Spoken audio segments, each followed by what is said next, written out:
e 3 minutos.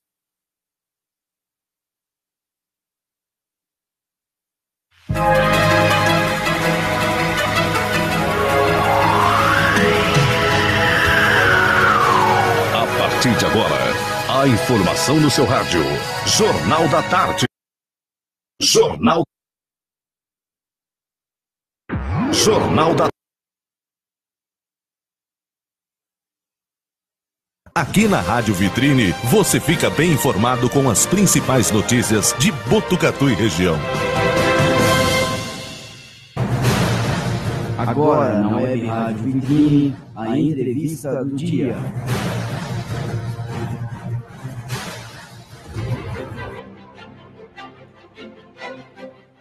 Olá, muito bom dia, amigos. Bom dia, ouvintes da Rádio Vitrine. Segunda-feira, dia 25 de junho de 2018. Hoje, nossa Rádio Vitrine tem a grata satisfação em receber em nossos estúdios o Dr. Fábio Vicente Leite, reumatologista, né? Veio falar um pouquinho com a gente aqui sobre um tema muito polêmico. Muitas vezes, muitas pessoas, né, procuram outras áreas e, infelizmente, não sabem que a reumatologia também atende esse pessoal. Muito bom dia, meu vereador Curumim, nosso secretário, nosso querido Fábio já está conectado conosco, a Ivone Zonta, a Soninha Silva.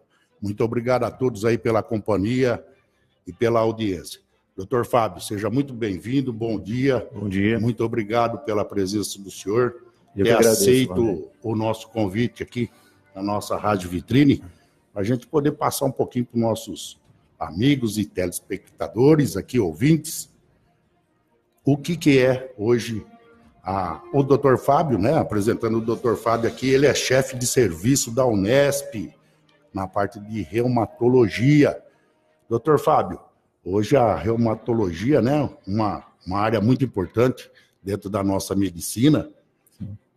Muita gente às vezes procura aí um outro profissional, um fisioterapeuta, né? O que engloba dentro da reumatologia hoje?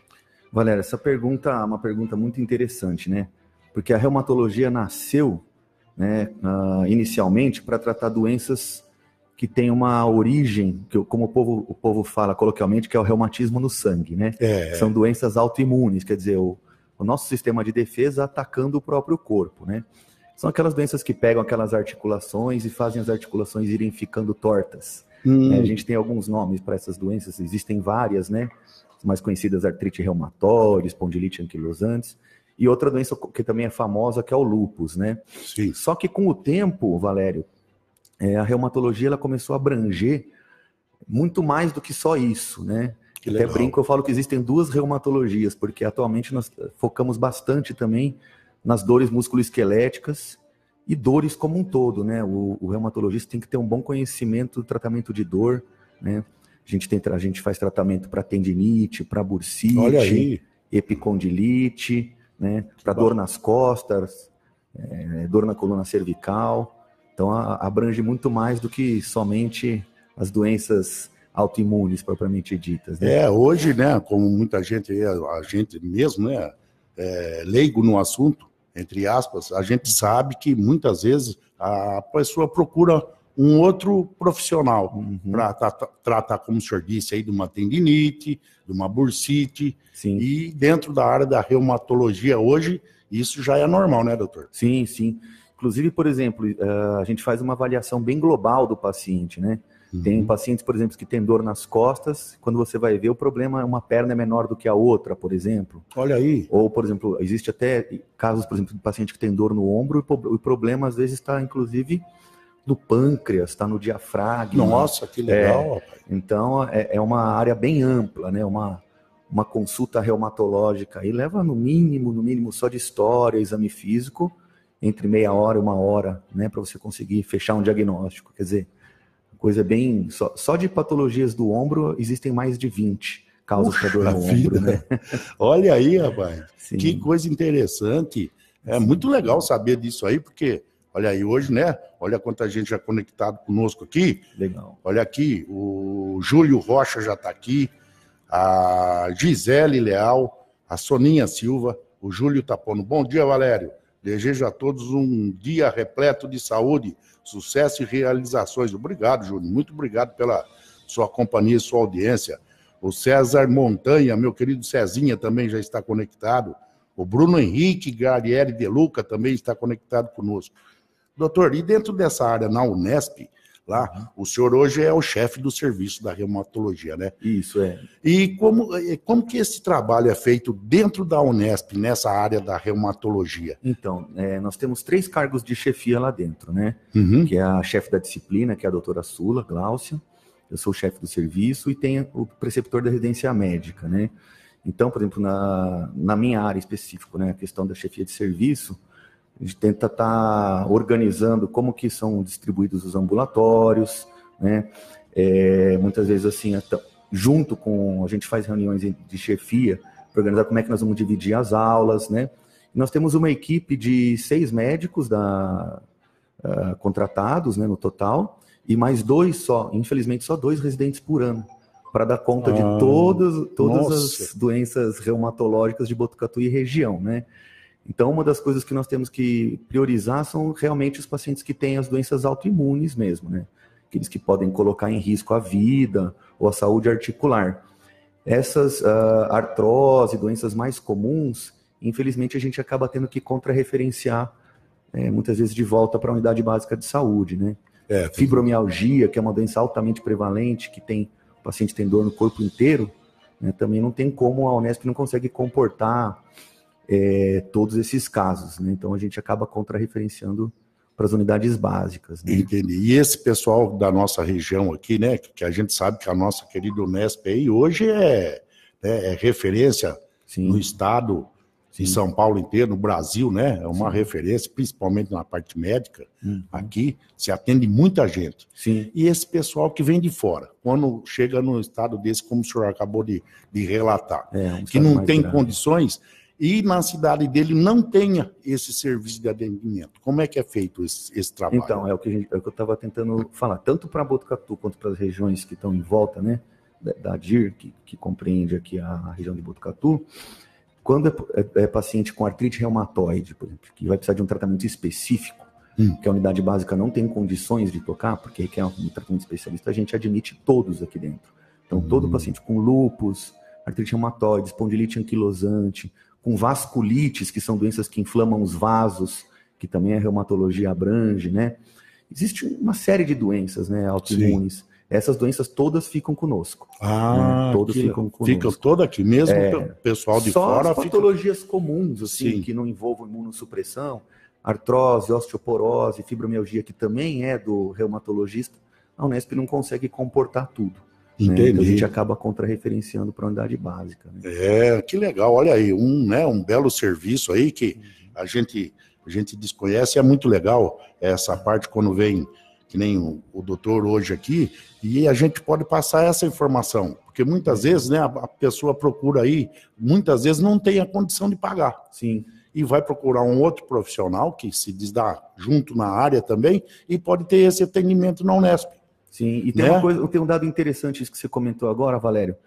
Por exemplo, tem uma doença que chama espondilite anquilosante, que basicamente também é como coloquialmente falando, um reumatismo no sangue. Sim. Só que ele vai alterando toda a anatomia, a conformação da coluna da pessoa.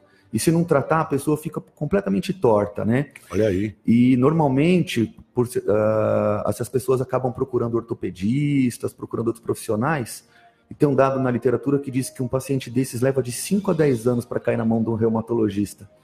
Muitas vezes esse tempo de 5 a 10 anos já é um tempo tardio, que ele já está com sequelas, né? Que a gente não consegue bloquear o que já sequelou, né? Entendi. Então é interessante que as pessoas saibam também. Então, dor nas costas, dependendo das características, né? Dor no ombro, dor muscular, né, que o reumatologista trata essas coisas, não é só lúpus, artrite reumatoide. Né? Olha aí, então são informações muito importantes, que aqui agora, olha aí, 9h13, tem muita gente conectada conosco aqui, meu querido Jânio Gonçalves, o presidente da nossa querida Associação Atlética Botucatuense, a Sirlene Barbosa, o Mário Martilelli, o Marinho, Luiz Gustavo Aguiar, muita gente conectada aqui, vixe, olha, muita gente, olha que bacana. Então, nessa área, doutor, além, como o senhor disse aí, que engloba muita coisa, muita doença, né? Qual é a que mais hoje o pessoal procura dentro dessa área? Olha, eu vou falar teoricamente, pela estatística da literatura, a maior doença, grande responsável por um consultório reumatológico é a artrose. Que é um desgaste, vamos dizer assim, da articulação, para falar de uma maneira mais simples. É aquilo que o pessoal fala, gastou o osso. Que está gastando osso. Porém, na minha experiência, eu vejo muito mais fibromialgia do que artrose. Fibromialgia é uma doença que tem inúmeros componentes, mas basicamente a pessoa sente dor no corpo inteiro, né? Braços, pernas, costas, cervical, coluna, não poupa nada, né? Sim. E é como se o cérebro tivesse um botãozinho de volume. Entendi. E colocasse o volume da dor no máximo. E às vezes estímulos que não eram para causar dor numa pessoa que não tem a doença, por exemplo, às vezes um leve toque, às vezes o ato de pentear o cabelo pode causar dor nessas pessoas. E tem inúmeros fatores, mas um dos fatores que é muito importante, que é muito associado, é o fator emocional, né? Eles têm distúrbio do sono, eles não conseguem ter um sono bem arquiteturado, né? E tem muito a ver com estresse também, né? São fatores desencadeadores, né? Entendi. E é o que mais eu vejo em consultório, assim, disparado é a fibromialgia, mais do que a artrose. E esse sintoma, isso é só nas pessoas com mais idade, menos idade? Ou não tem isso? Não tem. É qualquer pessoa? Qualquer faixa etária, a literatura mostra uma predileção pelo sexo feminino, quer dizer, a cada 10 pessoas, 9 são mulheres. Olha aí. São mulheres, e não tem a ver com hormônios, por incrível que pareça. Olha, tá? Que coisa. E a faixa etária varia, mas na média de 20 até 50 anos de idade. Esse é o que a gente mais observa. Olha que interessante. Existem crianças com fibromialgia, existem idosos, mas a média é essa faixa etária aí. E a mulher é tem mais suscetível a essa fibromialgia. Que coisa, mais. Hein? São certas coisas que a gente só escutando aí um profissional mesmo, que a gente passa a entender um caso assim, que muitas vezes a pessoa ela toma muito remédio e a automedicação sobre essas dores. Isso é péssimo, Valério, porque, por exemplo, o que acontece? Culturalmente, o brasileiro tem mania de tomar anti-inflamatório. Isso aí. E o anti-inflamatório na fibromialgia, ele é totalmente contraindicado. Porque se você for estudar a fibromialgia a fundo, não envolve inflamação, não tem nada inflamado. Então você está usando uma droga que pode estar prejudicando o teu estômago, pode estar prejudicando o teu rim, sem a necessidade de estar utilizando esse tipo de medicamento. Existem outros medicamentos muito mais eficazes, né? Além de atividade física, alongamento, psicoterapia, e tratar o sono desses pacientes. Quando os pacientes começam a dormir bem, essa dor já cai abruptamente. Olha aí, que interessante. Sim. E essa parte, como que é feito o diagnóstico, além dos exames que o senhor vai fazer, né? A pessoa ela tem que te passar um histórico. Sim. Hoje, né? A gente vê muito aí na mídia aí, que muitos estudos, um diz que tem que dormir 8 horas, outro diz que se dormir de 3 a 5 horas tá bom. Isso vai de organismo para organismo, de pessoa para pessoa, ou esse negócio é balela? Não, isso é verdade.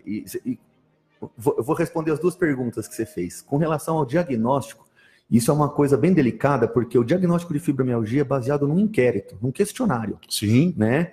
Ele nem sequer, atualmente, a Sociedade Americana de Reumatologia, 2016, colocou os critérios novos, eles retiraram, inclusive, a questão do exame físico. Antigamente tinha alguns pontos que você palpava, nem isso é necessário mais para o diagnóstico. Puramente uma história bem tirada, você fecha o diagnóstico. Olha aí. Né? E, então, por exemplo, tem essa questão da dor generalizada, eles têm muita fadiga, viu, Valério? Então eles costumam procurar pneumologista, cardiologista, eles acham que tem problema na tireoide, e tudo faz parte do quadro. Eles têm muita dor de cabeça associada, tá? Eles podem ter problema no intestino, né, uma síndrome chamada cólon irritável, bruxismo, tudo isso associado, né? E essa fadiga vem exatamente porque o sono, agora respondendo a segunda pergunta, fazendo o link, porque o sono é de má qualidade, e é interessante, independe se esse paciente dormiu 5 ou 12 horas, eles não atingem uma fase do sono que a gente chama de sono REM, que é o sono que realmente restaura o nosso corpo. Entendi. Então o sono deles vamos falar assim coloquialmente, é superficial. Não restaura, é um sono não restaurador. Então eles têm muito sono, às vezes, durante o dia, muito cansaço, não sabe de onde vem. Fora as dores. Olha aí, que legal. É uma coisa porque a gente, muitas vezes a gente conversa, né, com os amigos aí, mas eu durmo 3, 4 horas, mas eu fico bem. Sim. Eu fico o resto do dia, eu passo o dia bem, eu não tenho sono, eu não tenho cansaço, não tenho nada disso. Sim. Quer dizer, então vai de organismo para organismo isso aí. E olha que aí, né? Olha aí quanta gente conectada conosco aqui e saber que isso aí influencia tudo dentro dessa parte da reumatologia. Influencia. Que coisa interessante. Para todo tipo de dor, não só para fibromialgia, o estresse, a ansiedade, eles amplificam as dores. Isso serve até para dor de dente. Tá? Olha aí. E o sono também. Noites mal dormidas aumentam a quantidade de dor. E uma coisa interessante, Valério, é o seguinte, que eu falo para meus pacientes. Se você, por exemplo, coloca um brinco, né? No primeiro dia você sente o peso daquele brinco. No segundo dia, também. No terceiro você não sente mais. O cérebro acostuma. Com dor é o contrário. Quanto mais dor você tem, mais dor você vai ter. É uma bola de neve, Valério. Ela vai aumentando. Ela vai aumentando. Então a gente tem que tratar. Outras dores podem piorar a fibromialgia. Então tem que tomar cuidado também. Porque às vezes o médico tem tendência de atribuir todas as dores à fibromialgia, né? Entendi. E às vezes o cara tem um problema no quadril que está gerando uma dor crônica e aquilo está aumentando a dor no cérebro dele. Então você tem que tratar todos esses pontos. Que bacana, hein? Olha aí, é uma coisa muito extensa, engloba muita coisa. Sim. E principalmente, né? Vamos tornar a repetir aqui, o pessoal que está acompanhando a gente aqui, ó. Agora são 9 horas e 20 minutos. O Gabriel, nosso querido Gabriel, nosso cinegrafista lá da TV Tem. Obrigado, Gabriel. A Cris, o Guina também conectado com a gente aqui. Então, essa automedicação é muito prejudicial, né, doutor? Muito. Em cima disso aí. Tô com uma dor no ombro, vou tomar aí, como o senhor disse, vou tomar um anti-inflamatório. Muitas vezes vai piorar. E o que a gente observa também é que muitas vezes o paciente não tem conhecimento o que é um anti-inflamatório, o que é um analgésico não anti-inflamatório. Então, eu vejo muito pessoas associar 2, 3, 4 tipos de anti-inflamatório. E isso oferece um risco altíssimo para o rim dessa pessoa, dependendo da pessoa, para a coronária, né, que são os vasos que irrigam o nosso coração, né, e para o estômago, né, pode causar, inclusive, úlceras no nosso estômago, né. Que coisa aí, tá vendo, gente? Então, antes de se automedicar aí, e hoje a gente está tendo a oportunidade de receber o Dr. Fábio Vicente Leite aqui, e ele está passando essas informações muito importantes para a gente, que antes de se automedicar ou procurar certos profissionais, dentro disso, primeiro um reumatologista para poder fazer uma análise completa aí. Sim. Muitas vezes esse diagnóstico aí, em pouco tempo se livra. Sim. Antes de passar por um monte de tortura aí, né? Porque você vai fazer certas coisas, você só vai se torturar mais, porque vai continuar doendo mais, como o senhor disse. E tem uma coisa interessante também que a gente observa muito, Valério, que é a síndrome miofascial, né? Que é outra causa de dor, aliás, é uma das maiores causas de dor nas costas, de dor cervical, né? E de dor no braço, antebraço, panturrilha. E as pessoas, grande parte dos médicos que não estão acostumados com isso, né? Sim. Que não estão nessa área musculoesquelética, eles não sabem esse diagnóstico, né? E são coisas simples de tratar. Causam dores intensas, né? Localizadas, são pontos de, vamos dizer assim, de contratura muscular, que às vezes é microscópico, né? Correto. E aquilo, se você não trata, ela só vai amplificando aquela dor, começa a andar, né? Então, por exemplo, começa nas costas, vai para a barriga, né? Começa aqui no alto, perto da escápula, vai para o peito, formiga o braço. Os médicos acham que o paciente está infartando. Olha aí! E é uma dor miofascial. O tratamento, às vezes, extremamente simples. A gente, muitas vezes, faz infiltração com lidocaína, manda fazer compressa morna, alongar e resolve o problema do doente. Que coisa interessante. Aliás, infiltração é uma coisa que o reumatologista hoje também faz muito, viu? Antigamente isso era mais do ortopedista, Sim. Que também faz. Hoje tem neuros também, neurologistas fazendo infiltrações, que são coisas bacanas, dependendo do caso, né, caso a caso, que conseguem tirar a dor assim de uma forma bem rápida e possibilita que o paciente faça um programa de reabilitação, por exemplo, uma tendinite do ombro, né? Às vezes a gente filtra e manda fazer reabilitação, em pouco tempo ele já está bem. Olha aí, que bacana, hein? Tá vendo, gente? Então, né, vocês que estão conectados aqui, ó, o Luiz Gustavo, a Carla, Corvino também está conectado conosco aqui. Então, gente, precisa tomar muito cuidado com isso, não se automedicar aí. E hoje, dentro dessa área aí, olha quanta coisa a gente pode descobrir aí, quanta coisa dentro dessa área da reumatologia que vai ajudar muita gente. Porque, na verdade, eu vou ser sincero para o senhor, muitas vezes a gente ouve falar, ó, você tem que ir em tal lugar, você está com isso aí, você tem que ir no ortopedista. Uhum. Isso é doença de ortopedista. E dentro dessa área, olha aí quanta novidade. O foco maior de um ortopedista, o ortopedista ele também é um profissional que trata, entende muito de doença musculoesquelética, mas o foco maior na formação deles é cirúrgico, né? Sim. O ortopedista ele é basicamente um cirurgião. Correto. Né? Então, muitas vezes, se não for um ortopedista que gosta de estudar o músculo esquelético, mesmo o ortopedista, muitas vezes, ele acaba não focando direito, às vezes, nesses detalhes, né? Perfeito. Não são todos os ortopedistas que estudam a fundo doença musculoesquelética. E né? hoje, dentro dessa área da reumatologia, que nem o senhor hoje aí é o chefe até de serviço aí, engloba muita coisa. Tem que estudar muito, né, doutor Vicente? Tem que estar sempre estudando. Sempre, né? A gente termina a residência e ainda tem que estudar muita coisa ainda. E o senhor atende na Unesp e atende aonde mais, doutor? Eu atendo também na clínica Demarque. Na clínica que Demarque. É conhecida como clínica do Dr. Noé. Dr. Que Noé. É um oftalmologista, né? Eu atendo lá, porque atualmente a clínica Dr. Noé tem metade do corpo clínico são de oftalmologistas, mas metade são de não oftalmologistas, né? Que tem reumatologistas, tem neuro, tem endócrino, tem nutricionista lá.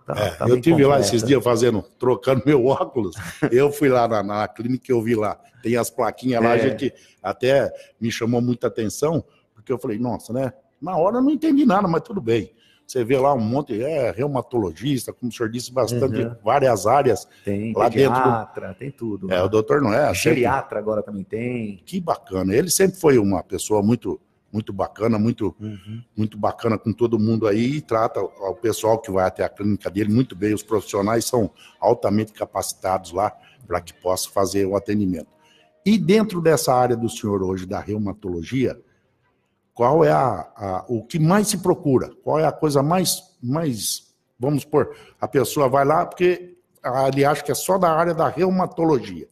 Então, o que mais se procura é o que eu te falei, né? Como eles têm dor no corpo todo, é a fibromialgia. A fibromialgia. Né? Mas normalmente eles acham que eles têm alguma doença reumatológica subjacente.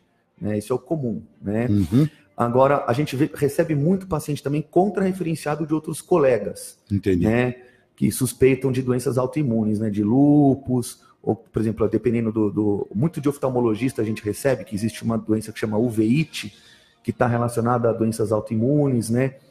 Recebemos muito também de colegas dermatologistas, né? Porque às vezes o paciente tem psoríase na pele, que tem associação com doença reumática, né?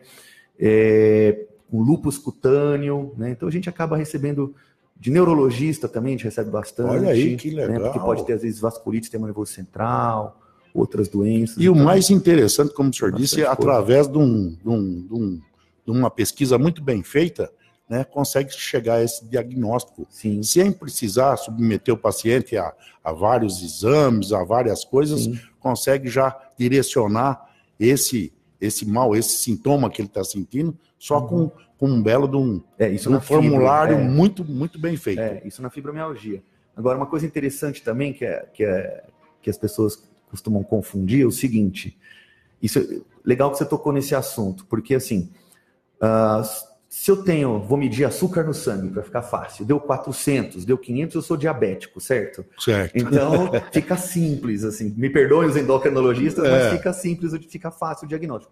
Na reumato, não. A reumato é tão complexo que às vezes o paciente tem, por exemplo, uma alteração de um exame de sangue, que é compatível com algumas doenças reumáticas, mas ele não tem a doença reumática. E tem outros pacientes que têm características clínicas de doença reumática e o exame de sangue vem negativo. Então, para você fazer o diagnóstico, você precisa de uma história bem feita, de um exame físico bem feito, às vezes de exames complementares e às vezes esses exames de sangue. E você tem que juntar todas as peças para dizer se o paciente tem ou não tem determinada doença. Então, o exame de sangue não é o ator principal na reumatologia. Não é por aí que vai falar, ó, é Não, isso aqui que você tem. Porque é comum, às vezes, um clínico geral vê lá um exame chamado FAM, fala, tem um FAM positivo, então você tem lúpus. Isso está errado, né? Olha aí. Você pode ter um FAM positivo, Valério, eu Sim, posso ter, claro. né? E não quer dizer que nós temos lúpus. Entendi. Né? E tem pacientes, por exemplo, que tem artrite reumatoide com fator reumatoide negativo no exame de sangue.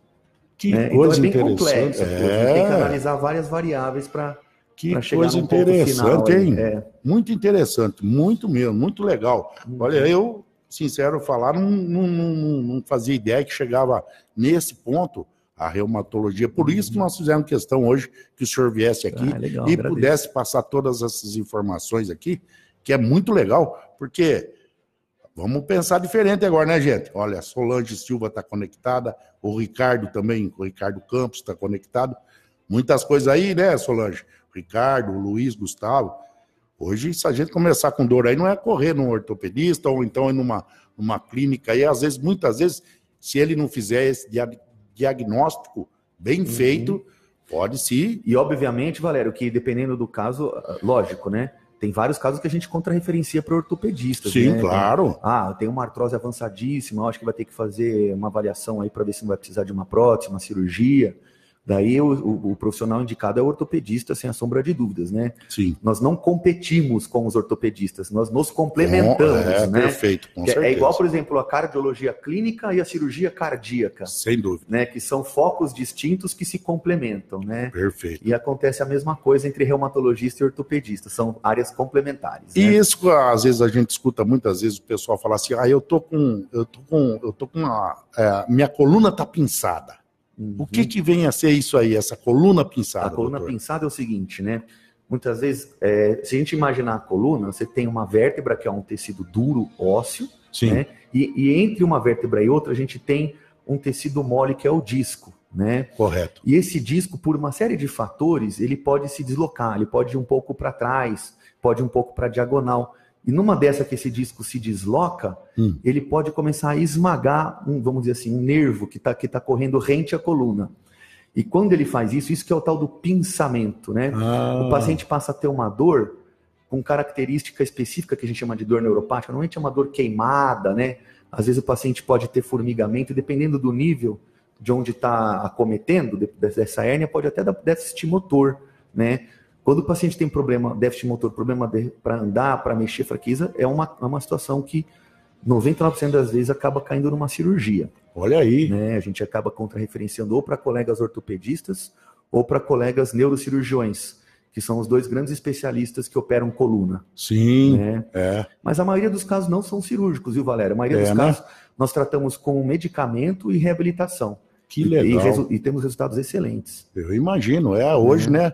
Hoje tem, além de tudo, a gente não pode comparar hoje os estudos que tem hoje, as pesquisas que tem hoje, né? São muito desenvolvidas. Aí é como o senhor disse, aquele que quer estudar hoje tem novidade todo dia, né, doutor? Sim, recebe novidade todo dia. Não para. É que nem hoje aqui a nossa rádio, o nosso sistema que a gente trabalha, todo dia tem novidade. Todo dia um programa novo, todo dia é uma coisa que você pode englobar para que fique melhor. E dentro do estudo não deve ser diferente. Hoje tem muitas e muitas pesquisas aí. Tem muita informação. Dentro dessas informações aí, né? Que possa ajudar o reumatologista cada dia mais aí. 2 coisas que eu faço diariamente: musculação e estudar. Olha aí. São 2 coisas que são sagradas para mim. Todo tem, dia. né? Para poder acompanhar toda essa evolução que vem no dia a dia aí, né? São várias pesquisas.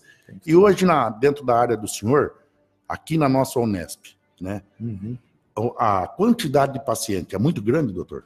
É grande, é muito grande. Mas acho que o maior problema que nós enfrentamos hoje é que o nosso corpo clínico é pequeno, né? Nós temos 2 residentes por ano, Valério. Se pensar que é o R3 e R4, são 4 residentes só, né, para atender tudo. Então, nós estamos tentando conseguir com o governo aí mais 1 ou 2 vagas, para já poder dar uma desafogada. Só para você ter uma noção, o nosso residente, o primeiro ano de residência em reumato, que é o nosso R3, porque antes de fazer reumato ele tem que fazer 2 anos de clínica médica. Então ele presta um vestibular para clínica médica, né? Presta depois um outro vestibular para residência em reumato, né? Esse R3 hoje na Unesp, ele fica até 10, 11 horas da noite praticamente todos os dias. Nossa. Né? Então, é muito sobrecarregado, é bem puxado mesmo, né? Que pela quantidade de pacientes, né? Que, muito grande. Que chega na nossa Unesp aí, dois profissionais só Tem 4 residentes e 6 chefes. Nossa, então, muito pouco. Uma equipe muito pequena. Olha aí, infelizmente. Né, essas coisas que esse governo, infelizmente, como eu digo todo dia aqui, esse governo corrupto, esses safados que estão lá em cima, desviando dinheiro para tudo quanto é lado, chega numa hora dessa, não vê o povo, né, doutor? Eles não enxergam isso aí. 4 residentes aí para poder tomar conta de uma faculdade, praticamente, né? O número de pessoas que passam por ali é bem grande, Valério. E essas pessoas, todas elas pagam seus impostos, recolhem suas taxas, todo mundo. E aí o que acontece? Chega aí 4 profissionais, não tem condição de fazer. A fila de espera para conseguir chegar na triagem da Reumato está em torno de 2 anos. Que isso, nossa senhora. Olha aí quanta gente fica sofrendo aí, esperando para poder chegar. E não tem como fazer, né, doutor? Não tem como... A gente está tentando, viu, Valério? Não tem como fazer. A gente pleiteia aí, vê se a gente consegue aumentar o número, mas infelizmente nesses últimos anos a gente não obteve sucesso, mas vamos continuar tentando, ver se a gente aumenta. Não tenha dúvida, vagas, né? Não tenha dúvida, tem que tentar mesmo e já antecipadamente deixar abertas as portas da nossa rádio, senhor, quando o senhor precisar de qualquer coisa, ou divulgar qualquer coisa, qualquer trabalho aí, que o senhor precisar de qualquer coisa, aqui as portas vão estar abertas para o senhor aí, tudo que o senhor precisar, porque o que a gente puder ajudar a nossa população também, será muito bem-vindo aqui, para a gente poder passar todo esse tipo de informação para eles. Olha aí, então agora são 9h34 aqui nos estúdios, tem muita gente conectada, gente, aquele que eu não consegui falar o nome aqui, você me desculpa aqui, mas tem muita gente conectada com a gente aqui, né? São centenas e centenas de pessoas, um assunto muito, né, de muito interesse para muita gente, porque hoje, como o doutor disse aqui, não escolhe idade para ter esse tipo de diagnóstico. Isso é uma coisa engraçada, Valério, as pessoas imaginam que reumatologista é o médico que cuida de gente com idade, né, da terceira idade. Mas se eu fizer uma estatística, a grande maioria dos nossos pacientes não são da terceira idade, viu? E olha aí, são meia idade, são mais jovens. E eu vou fazer uma pergunta para o senhor hoje, que eu acredito que seja hoje, dentro dessa área do senhor, o celular, doutor. Celular também. Existe até uma síndrome que traz muita coisa, né? Sim, tem uma síndrome que está como descrita como síndrome do pescoço de celular, né? O que acontece, Valério? A gente fica toda hora com o pescoço para baixo, ali navegando, né? E as pessoas estão cada vez mais conectadas e tem pessoas que isso também eu já li, que desenvolveram sintomas obsessivo-compulsivos por celular, né? Virou doença. Tem gente que é até doente com relação a isso, né? Então você imagina toda hora o teu pescoço virado para baixo, né? Isso acaba impactando aí na saúde muscular. Imagina, a coluna, da coluna cervical, músculos, né? Os músculos, desgaste, tudo isso, né? E hoje gera muita dor. Nossa senhora, imagino. Hoje a gente às vezes Outra coisa é o dedo, viu, Valério?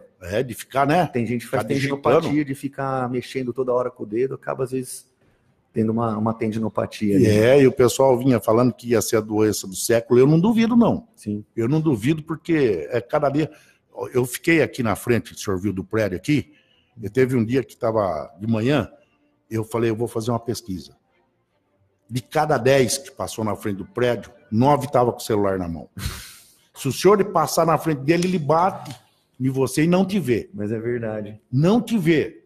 Se ficar no portão ali, ele vier descendo, você atravessar, ele bate em você e não vê. Muitas vezes eu vi aqui atravessar a rua, aqui sem olhar a rua, e nós estamos numa avenida. Sim. A pessoa atravessa sem olhar. Ela está tão concentrada no celular, no que ele está respondendo, escrevendo mensagem, sei lá, o tar do Zap Zap e tudo essas coisas que tem aí, é uma ferramenta que veio ajudar muito. Para quem sabe usar, é uma fantástica ferramenta. Mas assusta. Sim. Assusta. Eu fiquei ali, eu não fiquei meia hora. De cada 10 que passava, 9 estavam com o celular na mão. E 2 conseguiu atravessar a avenida sem olhar. Nossa Senhora. Eu falei, eu vou pôr uma câmera aqui e vou deixar gravando. É impressionante. E motorista, então? Nossa, isso é um perigo, motorista, né? Vem subindo aqui porque sabe que o trânsito é mais lento por causa do semáforo, que tem isso aqui, ó. E vem navegando, vem aqui, ó, com o celular na mão. Ou então tá com o cachorro no colo, celular na mão Perigo, e né? dirigindo. Como é que pode?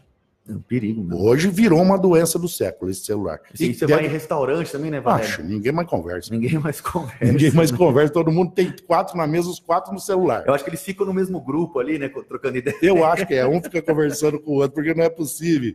Olha aí, mas eu vou falar uma coisa. Hoje, né, hoje na nossa Unesp, a gente sabe que é referência aí, tanto para o Brasil como para Botucatu, então, nossa senhora, nem se fala, né? Quanta cidade não queria ter uma Unesp, que nem Botucatu tem dentro da cidade, para poder atender esse pessoal aí. E o que a gente sente mais é o que o senhor disse aí, que esse governo não venha colaborar com isso, dentro dessa área da saúde, principalmente numa universidade, né? Podia colaborar com um monte de coisa aí, mais 2, mais 4 residentes para ajudar. Sim. Quanto que não ajudaria, Muito, né? muito. Quantas pessoas não seriam muito mais atendidas com muito mais rapidez. Sim. E não sobrecarregar os profissionais também, né? Porque deve ser uma sobrecarga muito grande, né, doutor? Principalmente para o R3, viu? Então. Na minha concepção, eu acho que é uma das sub-áreas, dentro das sub-áreas clínicas, é uma das mais puxadas, viu, a reumatologia. Eu não faço Exatamente ideia. por conta desse nosso corpo clínico muito, muito restrito, né? Só ter Com dois certeza. profissionais por ano é muito pouco, né? E hoje, dentro da área do senhor, o que o senhor mais gostaria de falar para a gente, para o pessoal ficar mais atento sobre essas doenças aí? O que o senhor tem aí Eu acho que de projetos, de planos, né, dentro dessa área que o senhor estuda muito? Sim, eu acho que assim, o que é mais importante é o que a gente até já comentou, né? Evitar a automedicação, né? Procurar um especialista, como eu falei, às vezes o paciente acha que eu tô com uma dor no ombro, deve ser uma tendinite, vou tomar anti-inflamatório, às vezes o problema está na cervical, às vezes o problema pode estar no túnel do carpo e o cara tem dor no ombro, pode estar no diafragma, quer dizer, é coisa complexa, né? Formiga minha mão, pode ser miofascial, pode ser túnel do carpo, pode ser um problema no cotovelo que está pensando um dos nervos, pode ser um problema na cervical, ele pode ter uma aneurite, uma inflamação do nervo. Quer dizer, as coisas são complexas, né? Então, eu acho que a automedicação é Totalmente inviável. É inviável, ela pode ser deletéria, na verdade. Esse né? túnel do carpo, eu já escutei falar muito sobre isso aí, esse túnel do carpo. O que acarreta essa vamos por essa doença Sim. na pessoa, esse túnel do carpo? Por que acontece isso, doutor? Vamos lá, o que seria o túnel do carpo? Exatamente ao nível do nosso punho, né? Nós temos algumas estruturas ósseas e outras estruturas de partes moles que a gente fala, né? Que são tendões, e forma literalmente um túnel, né? E que no meio desse túnel passa um nervo chamado nervo mediano, né? Esse nervo, ele passa muito apertadinho, como se a gente tivesse com... Eu gosto de explicar para os pacientes como se fosse uma gravata. Entendi. Né? E se por algum motivo, seja por uma inflamação desses tendões, seja por depósitos, que a gente vê isso muito com paciente diabético, dislipidêmico, seja por esforços repetitivos, por algum motivo, essas partes moles, elas incham, é como se você estivesse apertando aquela gravata no máximo e o paciente começa a enforcar. Então a gente começa a enforcar o nervo mediano. Basicamente isso é a síndrome do túnel do carpo, né? Olha aí. Isso começa a dar formigamento, mas o problema é que se isso persistir e começar a ficar grave, ele pode simplesmente atrofiar toda a musculatura que a gente chama da região tenar. O que é isso? Que fica próximo aqui ao dedão, né? E atrofiando essa musculatura, o paciente pode perder movimento do dedo. Olha perder aí. um movimento delicado. Então, dependendo do caso, é cirúrgico mesmo. Também quem faz isso é o ortopedista. Sim. Quando o caso é simples, é leve, a gente faz, na reumatologia, nós fazemos infiltração. Né? Correto. Temos bastante infiltração e reabilitação. Sim. Temos resultados excelentes, mas casos graves, nós encaminhamos imediatamente a um ortopedista.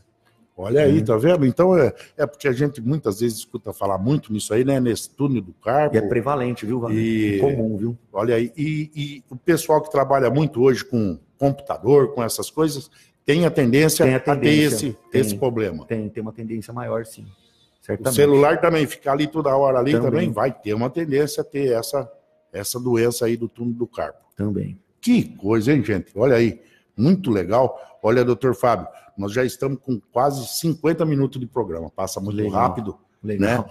Eu quero deixar aqui, eu sei que o senhor tem muito compromisso, tem muita gente conectada, ó, Lucélia Teles, a Nadir Campos, né? Tem muita gente conectada aqui. Eu não sei porque não vem vindo as perguntas, tem dia que esse Facebook aqui, não sei o que acontece, viu? Mas sempre vem muito, ó, a Sirlene Barbosa também está aqui, conectada. Muito bacana, muito obrigado a todos vocês que estiveram aqui. E eu quero deixar os microfones para o senhor aí, doutor, para que o senhor faça suas despedidas. E quero reiterar o convite que volte mais vezes para a gente poder passar mais informações aí aos nossos ouvintes aqui da nossa Rádio Vitrine. Legal, queria agradecer a você, Valério, toda a Rádio Web Vitrine, né, pelo convite. É um prazer poder estar utilizando desse meio de comunicação para poder estar ajudando a informar a população, né? E fico muito, muito grato aí pelas portas abertas aí. Nós que ficamos aqui e ficamos muito gratos por ter recebido o senhor hoje aqui nos nossos estúdios e vamos ficando por aqui. Gente, hoje nós recebemos aqui em nosso estúdio o Dr. Fábio Vicente Leite, reumatologista e chefe de serviço da Unesp na parte de reumatologia. Então muita gente aí vai ficar sabendo que muitas vezes, principalmente, hein, gente? Principalmente, nada de automedicação. Tá com uma dor no ombro, uma dor no joelho, uma dor no pé. Não vai tomando remédio, não, para piorar muito mais as coisas. Então, doutor, muito obrigado. Eu fico muito satisfeito em tê-lo recebido aqui. E nós vamos ficando por aqui. E daqui a pouco, 12:30, estamos no ar novamente com o nosso Jornal da Tarde. Um abraço a todos, fique com Deus e até mais. Fui!